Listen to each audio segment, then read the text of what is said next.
네, 우리 함께 주 예수의 이름 높이세, 그리고 주님 곁으로 나를 이끌소서 함께 찬양드리겠습니다.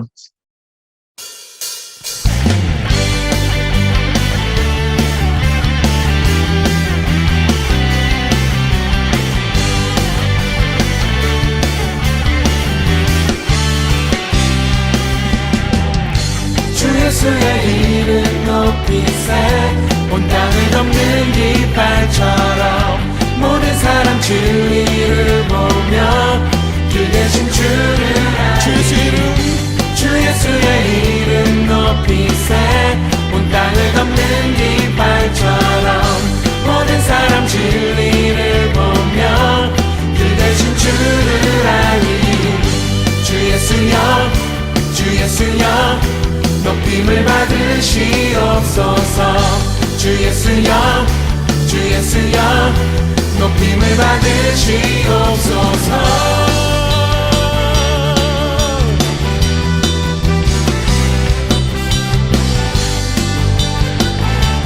우리 함께 주님의 이름을 부릅니다.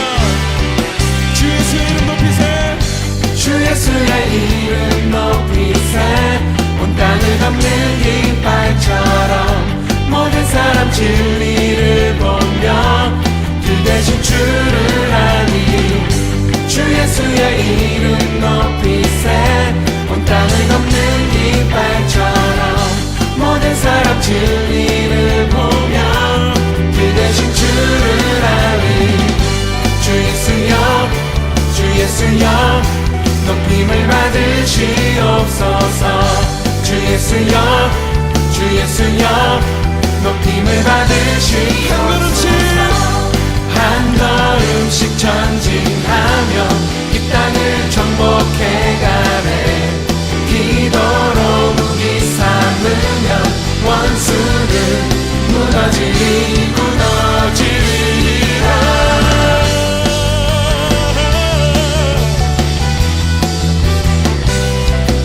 우리 마음 다하여 주님 앞에 박수치며 주님을 함께 노래하십시다. 주 예수의 이름, 주 예수의 이름 높이세, 온 땅을 덮는 깃발처럼 모든 사람 진리를 보며 주 대신 주를 알리. 주 예수의 이름 높이세, 온 땅을 덮는 깃발처럼 모든 사람 진리를 보며 주 대신 주를 알리. 주 예수여, 주 예수여, 높임을 받으시옵소서. 주 예수여, 주 예수여, 높임을 받으시옵소서. 주 예수여, 주 예수여, 높임을 받으시옵소서. 주 예수여, 주 예수여, 높임을 받으시옵소서. 주 예수여, 주 예수여, 높임을 받으시옵소서. 주 예수여, 주 예수여, 높임을 받으시옵소서. 주 예수여, 주 예수여, 높임을 받으시옵소서. 주 예수여, 주 예수여, 높임을 받으시옵소서.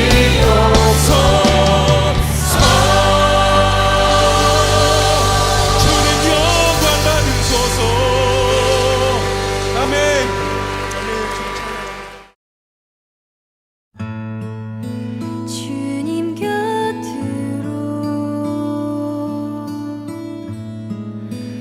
날 이끄소서. 내 모든 것 다 드리며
네, 오늘 이인영 목사님께서 기도해 주시겠습니다. 사랑이 많으신 하나님 아버지, 오늘 우린 이 시간 각자의 자리에서 좋은 친구 교회로 모였습니다. 예배드릴 수 있는 믿음을 주시고 건강도 주시고 환경도 허락하여 주셔서 감사합니다. 이 시간 무사히 숨쉬며 건강하게 예배드릴 수 있음은 주님이 주시는 은혜임을 잊지 않기를 소망합니다. 늘 똑같은 것 같은 일상 속에서도 놀라운 하나님의 역사하심을 바라보게 하시고 때때로 겪는 고통과 어려움 속에서도 끊임없는 하나님의 돌보심을 느끼게 하시며 성공과 성취의 순간에도 함께 기뻐하시는 주님의 따스함을 놓치지 않게 하여 주시옵소서. 우리가 살아가는 이 세상은 온통 놀랍고 경악스러운 일로 가득가득 넘치고 있습니다. 무고한 사람들이 일상을 살다가 총기 난사로 목숨을 잃기도 하고 욕심 가득한 독재자가 일으킨 전쟁으로 삶의 터전을 놓치기도 하며 보지도 듣지도 못했던 자연재해로 모든 것을 잃어버린 사람들의 눈물이 세상 곳곳에 넘쳐나고 있습니다. 사랑의 하나님, 눈물 짓는 모든 이들의 눈물을 닦아주시고 주님의 크신 사랑으로 위로하여 주시옵소서. 또한 저들의 고통을 남의 고통이라 하여 우리가 그 고통을 외면하지 않게 하시며 성도들이 함께 고통받는 자들을 위해 기도할 때 주여 응답하여 주시옵소서.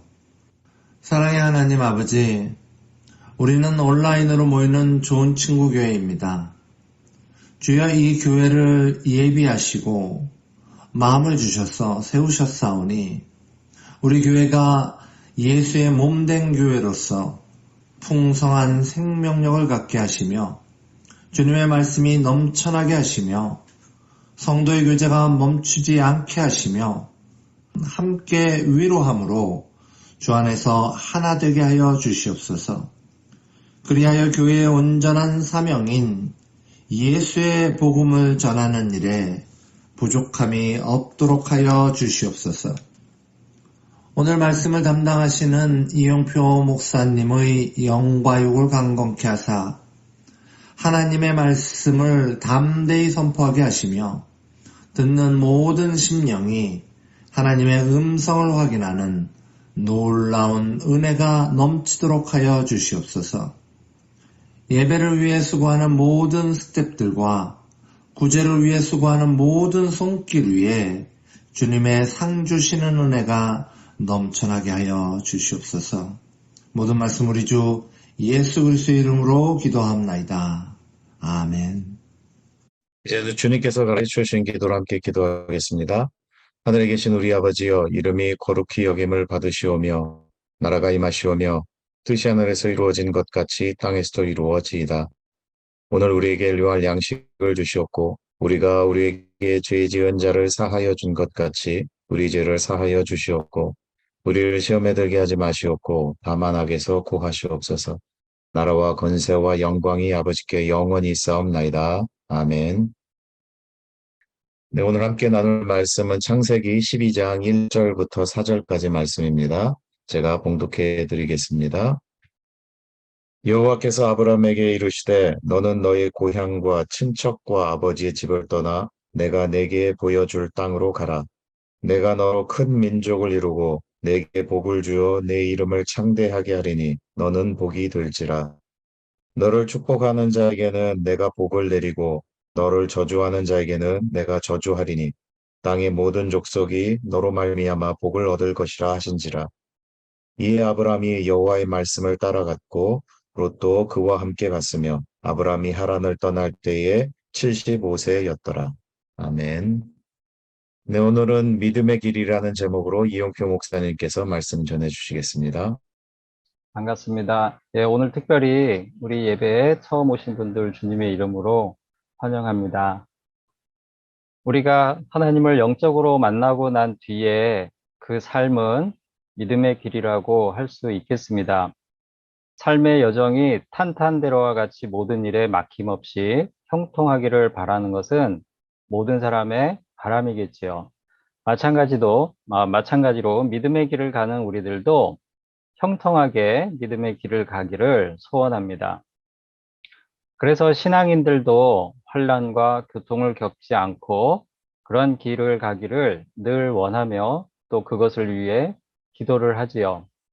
하지만 믿음의 길이라 하더라도 늘 우리 마음의 바람대로 형통하기만 하지는 않습니다.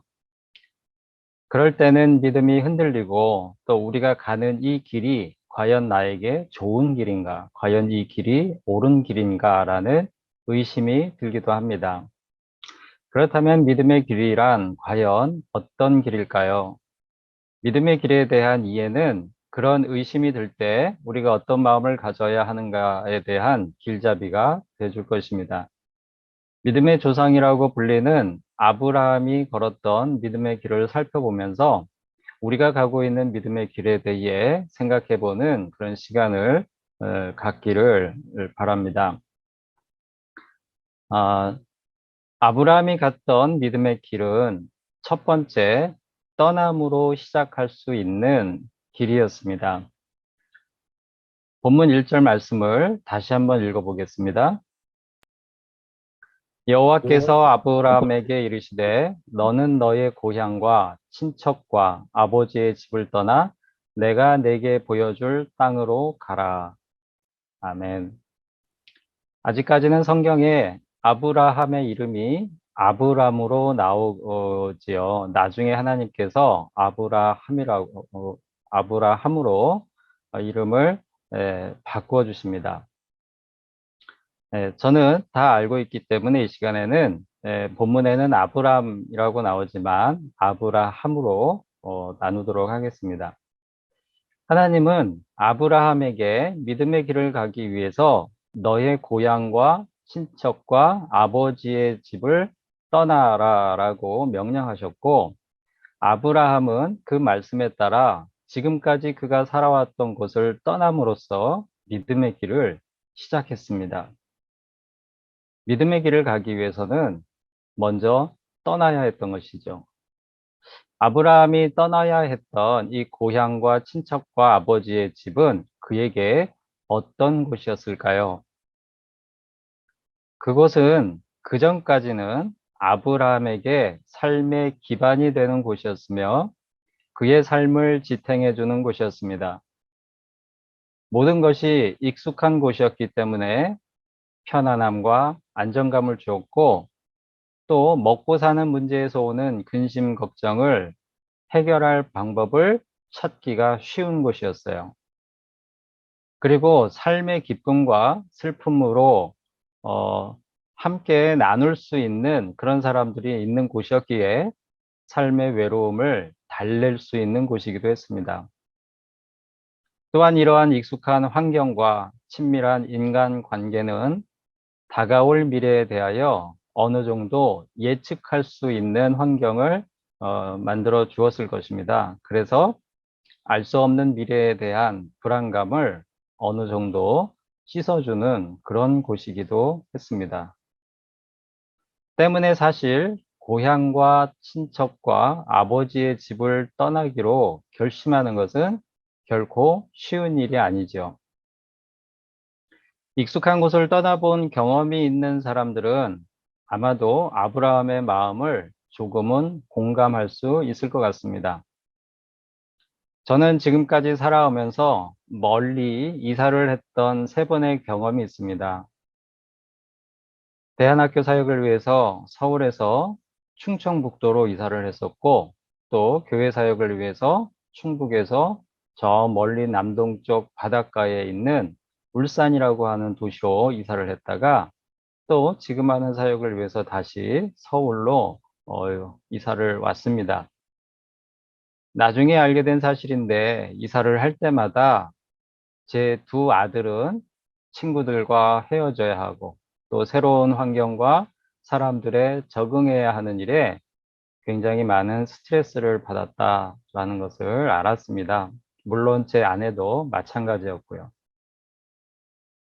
지금 이 예배에 함께 하고 있는 여러분들 중에도 한국에서 미국으로 이민을 가는 과정에서 저희 가족과는 비교할 수 없는 그런 심적 또 육체적인 고통을 겪어야 했던 분들이 있을 것입니다.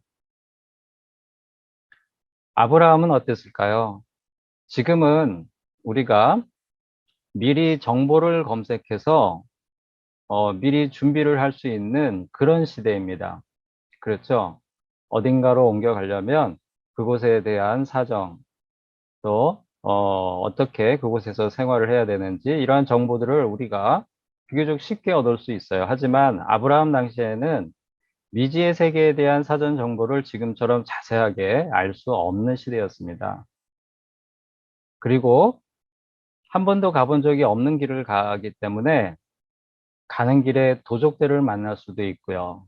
또 사나운 짐승들을 만날 수도 있는 그런 위험이 곳곳에 도사리는 길을 가야 하는 그런 불안과 두려움이 있었을 것입니다. 그리고 마땅한 이동 수단도 없어서 육체적 고통도 감안하고 떠나야 했을 것입니다. 뿐만 아니라 아브라함은 사실 목적지도 모른 채 떠나야 했습니다. 우리가 12장 1절에서 4절까지만 읽어봤는데요. 5절에 보면 그가 가나안 땅으로 갔다고 나옵니다. 그런데 아브라함은 그곳이 최종 목적지인 줄은 모르고 갔었어요. 그러다가 7절 말씀을 보면 여호와께서 아브라함에게 나타나 이르시되 내가 이 땅을 네 자손에게 주리라. 그때 가서야 하나님께서 이 땅을 주겠다라고 말씀을 하십니다. 그 말씀을 듣고서야 비로소 그 땅이 1절에서 말씀하신 내가 내게 보여줄 땅이었음을 깨닫고 그곳에서 처음으로 제단을 쌓게 됩니다.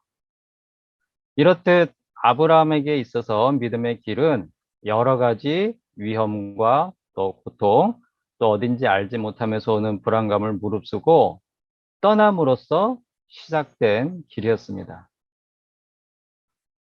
이와 같이 믿음의 길은 사실 익숙한 것을 떠나면서 오는 그런 심적인 육체적 고통을 감내하기로 결단하는 일에서 비로소 시작되는 것입니다. 그렇다면 우리에게 떠나야 할 곳은 또는 떠나야 할 것은 무엇일까요?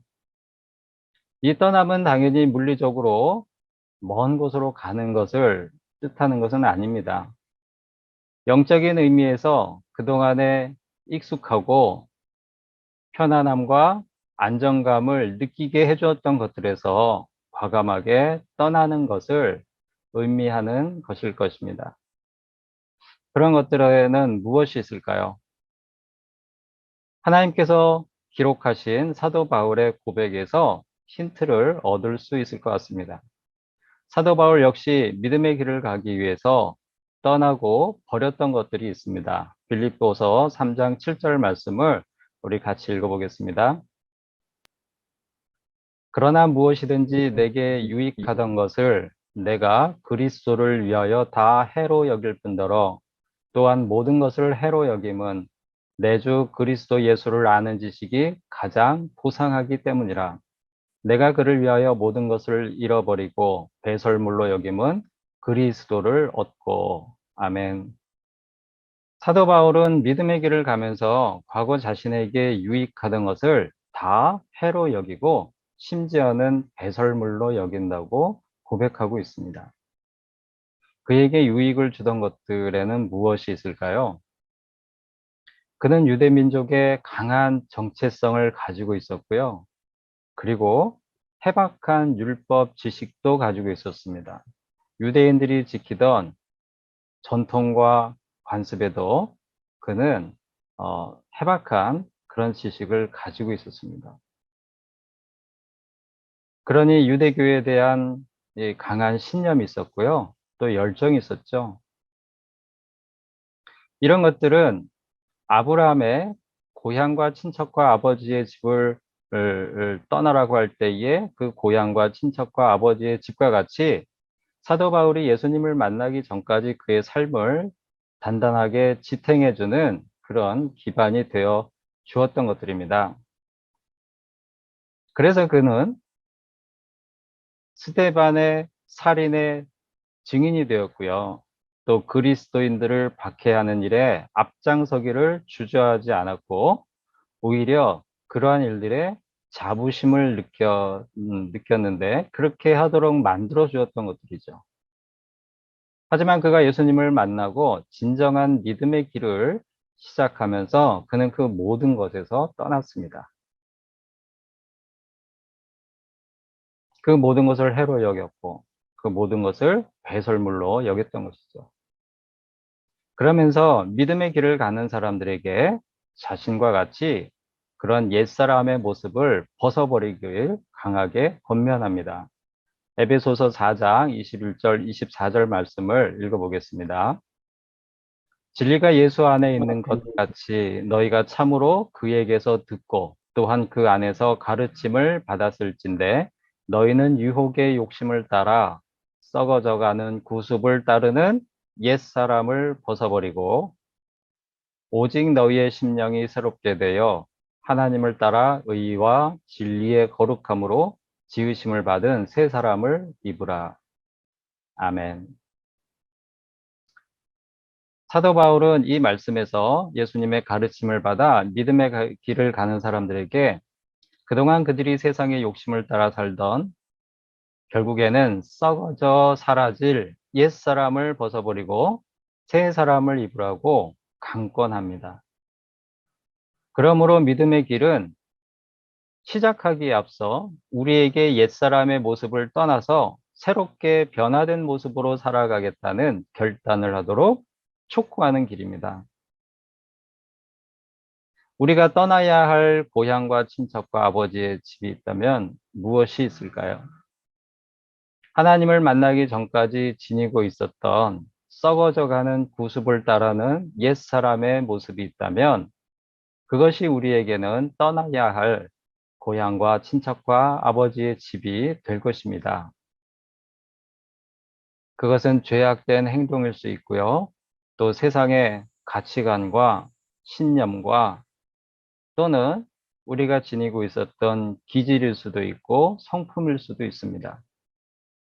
세상의 기쁨과 즐거움일 수도 있고요.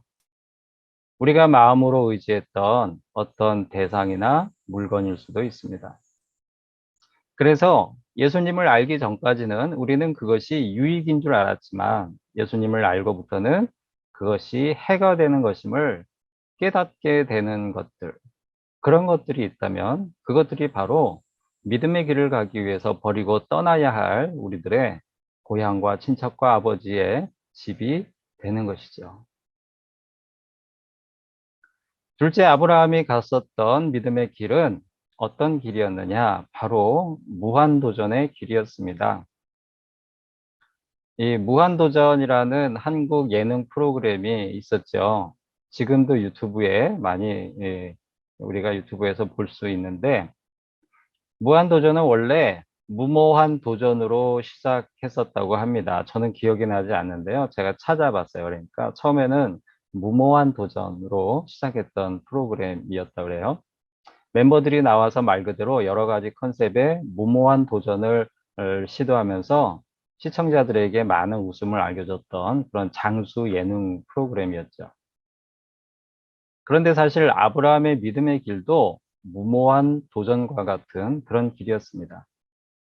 앞에서 언급했던 것과 같이 처음에는 목적지도 모른 채 안정된 삶에서 불안과 두려움의 미지의 세계로 나가는 그런 길이었습니다. 그의 믿음의 길이 얼마나 무모했으면 하나님께서도 히브리서에서 아브라함이 갈 바를 알지 못하고 나아갔다 이렇게 말씀하시고 있습니다. 히브리서 11장 8절 말씀을 읽어보겠습니다. 믿음으로 아브라함은 부르심을 받았을 때에 순종하여 장래 기업으로 받을 땅에 나갈새 갈 바를 알지 못하고 나갔으며. 아멘. 하나님께서 땅을 약속하긴 하셨지만 콕 집어서 거기가 어디라고 가르쳐 주지는 아는 상태에서 떠나라고 하셨어요. 우리는 지금 떠나려면 내비게이션을 켜고 목적지를 딱 찍어 놓고 그리고 가잖아요. 근데 아브라함은 찍을 목적지가 없는 상태에서 무모하게 떠났던 겁니다. 그것을 갈 바를 알지 못하고 나갔다 이렇게 말씀하시고 있죠. 자신이 어디로 가는지도 모르면서 무작정 떠나야 했던 그 길이 믿음의 길이었습니다. 그럼에도 그가 그 무모한 도전을 할 수 있었던 까닭은 하나님의 약속이 있었기 때문이죠. 본문 2절에서 4절을 다시 읽어보겠습니다. 내가 너로 큰 민족을 이루고 내게 복을 주어 내 이름을 창대하게 하리니 너는 복이 될지라. 너를 축복하는 자에게는 내가 복을 내리고 너를 저주하는 자에게는 내가 저주하리니 땅의 모든 족속이 너로 말미암아 복을 얻을 것이라 하신지라. 이에 아브람이 여호와의 말씀을 따라갔고 롯도 그와 함께 갔으며 아브람이 하란을 떠날 때에 75세였더라. 하나님께서 주신 약속의 말씀입니다. 그런데 사실 이 약속 역시 아브라함의 당시 형편에 비춰보면 세상적인 관점에서는 실현 가능성이 별로 보이지 않는 그런 약속이었어요. 왜냐하면 12장 앞에 11장 30절 말씀을 보면 아브라함의 아내 사레가 임신하지 못함으로 자식이 없었다라고 나옵니다. 하나님께서는 큰 민족을 이루어 주시겠다고 하셨지만 실상 아브라함에게는 자식이 한 명도 없는 상태였어요. 앞으로 자식이 태어날 것을 기대하기가 점점 어려워지는 그런 상태였습니다. 왜냐하면 그의 나이 벌써 75세였거든요. 그때 당시에는 사람들이 이 수명이 길었으니까 75세면은 지금으로 치면은 젊은이의 나이 아닌가 이렇게 생각해 볼 수도 있지만 11장에 나오는 족보를 쭉 보면은요. 보통 30세 때 30대에 자녀를 낳기 시작을 합니다. 지금하고 그렇게 크게 차이가 나지 않아요. 그러니 75세가 되기까지 자녀가 없었다면 마음으로는 이미 접었을 수도 있는 상황이었겠죠. 게다가 75세의 나이에 고향을 떠나 이제는 나그네의 삶을 다른 민족에게는 이방인이 되는 그런 삶을 시작한다는 것은 자신의 이름이 창대하게 될 가능성을 오히려 더 떨어뜨리는 그런 상황 가운데로 들어가는 그런 것과 다름없는 그런 길이었습니다. 그런 상황에서 그가 모든 족속이 받을 복의 근원이 될 것이라는 약속도 당시로서는 막연하게만 들릴 수 있는 그런 약속이었을 것입니다. 이런 점에서 그의 믿음의 길은 한편으로는 무모한 도전이었죠. 그래서 아마도 그를 아는 대부분의 사람들은 그가 고향과 친척과 아버지의 집을 떠날 때 그에게 가지 말라고 조언했을 것 같아요. 어떤 이들은 아마도 그를 어리석고 미련하다는 말로 조롱했을 수도 있을 것 같습니다. 그럼에도 아브라함은 가능성이 별로 보이지 않는 그 믿음의 길을 간 것이죠. 아브라함이 그 믿음의 길을 갈 때 의지했던 것은 세상의 지혜와 경험과 힘이 아닌 오로지 하나님의 말씀이었습니다. 그래서 우리가 읽은 본문 4절에 이에 아브라함이 여호와의 말씀을 따라갔고 라고 표현하고 있습니다. 오로지 그가 따라갔던 것은 여호와의 말씀이었던 것이죠. 오로지 그가 의지했던 것은 하나님의 말씀이었던 것입니다. 그리고 앞에서 읽었던 히브리서 11장 8절에서도 믿음으로 아브라함은 부르심을 받았을 때에 순종하였다. 이렇게 말씀하시고 있습니다. 믿음의 길은 말 그대로 믿음을 가지고 가는 길이다라고 하는 것입니다. 다른 것들이 아니고 믿음을 가지고 가는 길이다. 아브라함이 무모한 도전을 할 수 있었던 까닭은 하나님의 말씀을 믿고 순종한 것이 전부였기 때문입니다. 그가 하나님의 약속의 말씀을 들었을 때 그는 자신의 아내가 임신하지 못한다는 사실도, 자신의 나이가 75세라는 점도 전혀 고려 대상이 아니었습니다. 안정된 삶을 뒤로하고 미지의 세계로 무작정 떠나야 하는 무모한 도전이었음에도 그래서 그는 주저하지 않았던 것이죠. 아브라함이 믿음의 길을 갈 때 가장 중요하게 여긴 것은 하나님의 약속에 대한 믿음이었습니다. 사랑하는 성도 여러분, 우리를 포함하여 우리 주변에는 믿음의 길을 간다고 말하는 사람들이 참 많이 있습니다.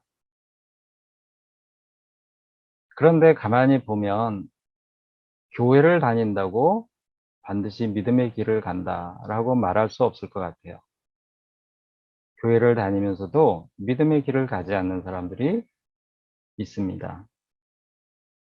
그리고 우리 국수집에 이야기하러 오시는 그런 분들하고 대화를 하다 보면 가나안 성도, 즉 지금은 교회를 안 나가고 있는 그런 분들도 믿음의 길을 여전히 가고 있는 그런 분들이 있어요.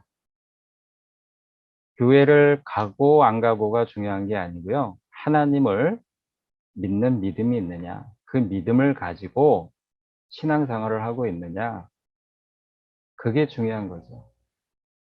그 믿음을 가지고 삶의 위기의 순간에 결정적인 것들을 결정하고 판단할 때 하나님의 말씀, 또 그 믿음이 기준이 되고 있느냐, 그렇지 않느냐가 우리가 믿음의 길을 가고 있는가를 판단할 수 있는 중요한 기준이 된다라고 하는 것입니다. 우리는 자주 믿음이 흔들리는 것을 또 한편 경험하기도 하죠. 그럴 때마다 우리는 내가 믿음의 길을 가고 있는가, 또는 내가 심지어는 믿음의 길 가기를 과연 시작했는가, 교회를 다니고 있는 것이지 믿음의 길은 아직 시작하지 못한 그런 상태에 있는 것은 아닌가. 때로는 심각하게 돌아봐야 할 필요도 있는 것 같습니다. 그렇게 돌아보건대 만일 아직도 고향과 친척과 아버지의 집에 머물고 있다면, 썩어져가는 구습을 따르는 옛 사람의 모습에서 조금도 나아감이 없다면, 세상에서 유익을 주는 것들에 여전히 내 손을 놓지 못하고 있다면, 어쩌면 우리는 믿음의 길을 시작도 하지 못한 채 스스로 믿음의 길을 가고 있다고 착각하고 있을지도 모릅니다. 물론 믿음의 길을 가고도 방황하고 흔들릴 수 있죠. 하지만 그것이 성화의 과정으로 겪는 과정이 아니라 아직 전혀 떠나지 못하고 있는 모습에서 오는 방황이라면 우리는 심각하게 돌아봐야 합니다. 나는 과연 말씀을 의지하고 있는가? 나는 과연 믿음을 가지고 믿음의 길을 가고 있는가? 우리의 조건과 처한 상황 때문에 말씀을 의지하지 못하고 있지는 않은가? 진정한 믿음의 길은 떠남과 오직 믿음으로 시작하는 길임을 기억할 수 있어야 되겠습니다. 그래서 하나님께서 말씀으로 약속하신 그러한 복된 삶을 함께 누리는 우리 모두가 될 수 있기를 소원합니다. 다음 시간에는 제가 믿음의 길의 말씀을 준비를 하면서 이 하루 만에 다 나누지 못할 것 같더라고요. 그래서 다음 시간에는 아브라함이 갔던 믿음의 길의 과정과 또 그 결과를 나누면서 함께 우리의 믿음을 돌아보는 그런 시간을 갖도록 하겠습니다. 다 같이 기도하시겠습니다. 하나님 아버지, 아브라함과 같이 저희를 부르시고 믿음의 길을 가게 하심에 감사를 드립니다. 아브라함을 통하여 진정한 믿음의 길이 어떤 길인지 알게 하심에 감사를 드립니다. 떠날 것들에 대한 미련을 버리게 하시고 그 무엇보다 하나님의 말씀을 믿고 순종함으로 믿음의 길을 끝까지 완주하는 복을 누리는 저희들이 되게 하여 주시옵소서. 예수님의 이름으로 기도드립니다. 아멘. 네, 우리 함께 성도라는 찬양 함께 드리겠습니다.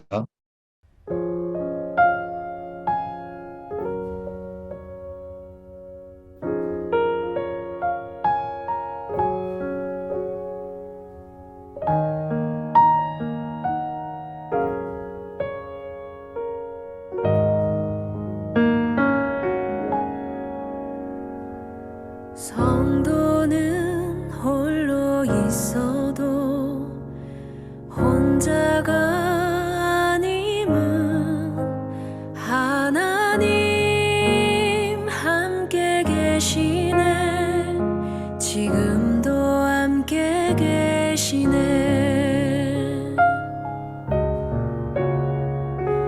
성도는 환난 중에도 낙심치 않음은 고난의 시간 지난 후 주실 영광이 큼이라.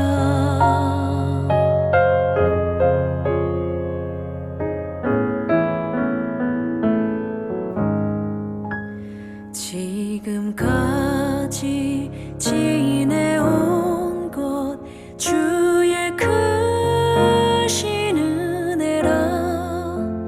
한이 없는 주의 사랑 어찌 이루 말하랴. 자나깨나 주의 손이 항상 살펴주시고 모든 일을 주 안에서 형통하게 하시네. 성도의 모든 여정을 늘 함께 하시네. 그 나라 이를 때까지 힘 주시고 지키시네.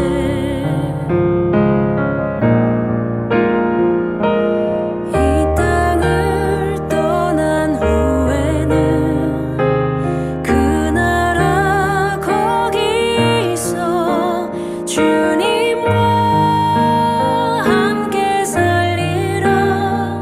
영원한 복 누리리라. 주님과 함께 살리라. 영원한 복 누리리라.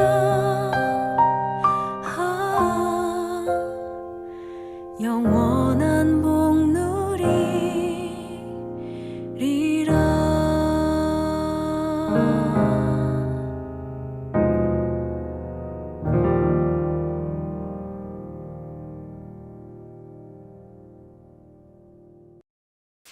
네, 이용표 목사님 축도해 주시겠습니다. 우리 주 예수 그리스도의 크신 은혜와 하나님 아버지의 지극하신 사랑하심과 성령님의 교통하심이 믿음의 길을 가기 위해 떠남과 믿음을 생각하며 마음을 새롭게 하기를 다짐하는 예배에 참여한 모든 이들의 머리 위에 저들의 가정과 일터와 앞길에 이제부터 영원까지 함께 있을지어다. 아멘.